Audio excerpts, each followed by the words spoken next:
লালমনিরহাট জেলায় ত্রয়োদশ জাতীয় সংসদ নির্বাচন 2026-এর 17 লালমনিরহাট 2 আদিতমারি কালীগঞ্জ বাংলাদেশ জামায়াত ইসলামী 11 দলের এই সংসদীয় এলাকার জন্য নির্বাচনী ইস্তেহার প্রকাশ উপলক্ষে এই মতবিনিময়ে উপস্থিত রয়েছেন আমার সঙ্গে বাংলাদেশ জামায়াত ইসলামী লালমনিরহাট জেলার কর্মপরিষদের অন্যতম সদস্য পলাশী ইউনিয়নের সম্মানীয় চেয়ারম্যান জনাব আলাউল ইসলাম ফাতেমি পাভেল।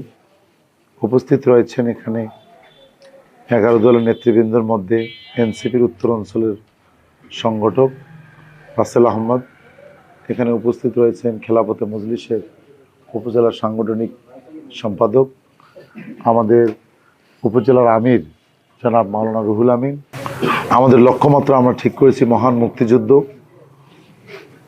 এবং 2024-এর জুলাই চেতনাকে হৃদয়ে লালন করে আদিতমারি কালীগঞ্জ উপজেলাকে একটি পরিচ্ছন্ন উন্নত যোগাযোগ ব্যবস্থা, শিক্ষা প্রতিষ্ঠান সমূহে শিক্ষা ব্যবস্থার মানোন্নয়ন, অফিস আদালতে ন্যায় ইনসাফ ভিত্তিক জনসভা প্রদানের ব্যবস্থা অর্জনের লক্ষ্যে আমরা 13টি খাত উল্লেখ করে আমরা কিছু কর্মসূচি এখানে নিয়েছি। উল্লেখ করার মতো আমরা 1 নম্বর দুর্নীতিকে নিয়েছি যে আমরা দুর্নীতি দমন। আপনারা জানেন বাংলাদেশ জামাত ইসলামী ইতিমধ্যেই ঘোষণা দিয়েছে আমিরে জামাত যে আমাদের একটি অধ্যায় শেষ হয়েছে, মানুষের উপর জুলুম ফ্যাসিজম, সেটা আমরা বিদায় করতে পারলেও দুর্নীতিকে আমরা বিদায় করতে পারিনি। এখন আমাদের জন্য সবচেয়ে বড় চ্যালেঞ্জ দুর্নীতি। আমরা দুর্নীতি প্রতিরোধকেই 1 নম্বর কাজ হিসাবে নিয়েছি।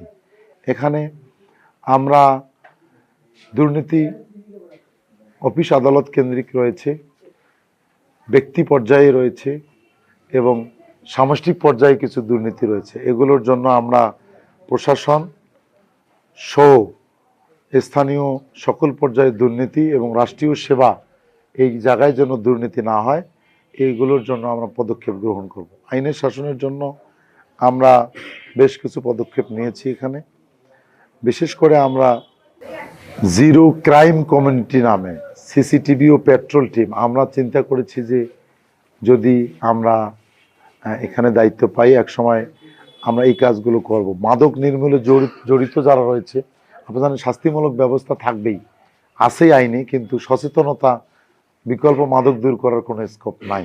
আমি আপনাদের মাধ্যমে জানাতে চাই যে আমাদের এটি শান্ত প্রিয় এলাকা, কিন্তু আমাদের কালীগঞ্জ আদিতমারি বরাবরই সারা দেশে যখন রাজনৈতিক সহিংসতা ছিল তখনও আমরা শান্তিপ্রিয় ছিলাম।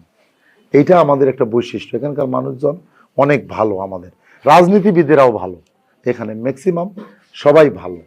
কিন্তু ইদানিং নির্বাচনকে কেন্দ্র করে আপনারা দেখেছেন প্রচার করতে গিয়ে আপনার 2-1টি দলের লোকেরা তারা বিভিন্নভাবে আপনার হুমকি দামকি প্রদর্শন করতেছে। বিশেষ করে আমাদের নারী কর্মীদেরকে হেনস্থা করার চেষ্টা করতেছে। নারী কর্মীদের নেকাব খোলা থেকে শুরু করে নারী কর্মীদেরকে ভয়ভীতি দেখানো থেকে শুরু করে, আপনি দেখেন মা বোনেরা রাজনৈতিক কর্মী আমাদেরকে বলে যে জামাত নারীদেরকে মূল্যায়ন করে না রাজনীতিতে, আবার সবচেয়ে বেশি নারী কর্মী আমাদের। নারী কর্মীরা যখন মাঠে কাজ করতে যাচ্ছে পুরুষেরা পেছন থেকে তাদেরকে টিজিং করতেছে, হয়রানি করেছে, আপনার হুমকি দিয়েছে। এটা আমরা লিখিত অভিযোগও দিয়েছি, আমাদের জুডিশিয়ারি ইয়ার জন্য আমরা অভিযোগ দিয়েছি। আমাদের নারী কর্মীরা ব্যাপক হুমকির মধ্যে রয়েছে। ইতিমধ্যে আপনি জানেন আমার গাড়ি বহরে সাপটিবাড়িতে পেছনে একটু হামলার চেষ্টা করেছে, আমাদের কমলাবাড়িতে আপনার একজনকে অ্যাসল্ট করার চেষ্টা করেছে। কি করতেছে তারা জানি না, সাধারণ জনগণকে একটি বিশেষ দল বা তার কর্মীর নেতার লোকেরা বলার চেষ্টা করতেছে যে তারা বিশেষ একটা প্রতিষ্ঠানে চাকরি করতেন, এই চাকরি করার জন্য তারা একটা বিশেষ বেনিফিট পাবেন। এই বেনিফিট নিয়ে তারা ভোট যাই পাক না কেন তারা ম্যানিপুলেট করে এটা তাদের কর্মীরা ছড়ানোর চেষ্টা করেছে। এটা ইতিমধ্যে আমরা প্রশাসনকে জানিয়েছি সবগুলো বিষয়। আমরা জনগণও আশঙ্কা করতেছে যে আসলে এর আগে যেহেতু 3টা নির্বাচনে ম্যানিপুলেটের উদাহরণ রয়েছে এবং সেক্ষেত্রে আমরা রিটার্নিং অফিসারকে জানিয়েছি, আশঙ্কা রয়েছে আপনার কোনো একটা বাজারে আপনার সিসি ক্যামেরা আপনার লাগাতে দেয়া হয়নি, সাধারণ দোকানদারদেরকে সিসি ক্যামেরা ইনঅ্যাক্টিভ করে রাখা হয়েছে, এরকমও কিছু খবর আমাদের কাছে আছে। এখন পর্যন্ত প্রশাসনের লোকজন রেসপন্স করেছে। এখন পর্যন্ত প্রশাসন, গতকালকেই আপনারা জানেন কালীগঞ্জে আমাদের একটা প্রোগ্রাম ছিল 1 মাস আগের নির্ধারিত, একই দিনে আর একটা প্রোগ্রাম আর একখানে নেওয়া হয়েছিল। প্রশাসনকে আমরা বলেছিলাম, তারা সহযোগিতা করেছে এবং সুন্দরভাবে, যদিও আমাদের এক পর্যায়ে কালীগঞ্জ থানার এখানে আমাদের লোকজনদেরকে আটকে দেওয়া হয়েছিল, ব্যারিয়ার তৈরি করা হয়েছিল, কিন্তু জনতার উচ্ছ্বাস কালকে আপনারা দেখেছেন, এই 30 ঘন্টায় সেটা আটকাতে পারে।